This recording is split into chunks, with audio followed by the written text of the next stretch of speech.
Welcome to Samba Samba. Enjoy the video. You start right now by confirming your iPhone model and iOS version so you know which battery firmware applies. Back up the device to iCloud or Finder. Once done, make sure the backup completes. Charge to over 20% or plug in a light. This prevents shutdown during diagnostics. Gather tools, a pentalobe screwdriver and a spudger. These first steps avoid data loss and allow safe disassembly. Do not proceed until backup and charge are verified. Once done with prep, check settings battery health and read the unverified message. Note any serial mismatch. Power the iPhone fully off. Remove the display gently, work slowly to avoid tearing flex cables, and disconnect the battery connector. Document connector positions with clear photos. This helps if connectors look similar.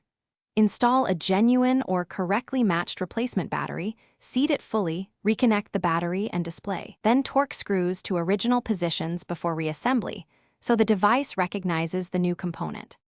After reassembly, boot the iPhone and check battery health. A correct install and calibration should show verified status. To calibrate, charge uninterrupted to 100%, then use the phone until it shuts down and recharge to 100% again. This helps the system measure capacity accurately. If the unverified label persists, power down and recheck connectors and seating. Once connectors are confirmed, consider reflash options if you have tools, or take it to Apple-authorized service. This single troubleshooting step resolves most recognition. Thanks for watching.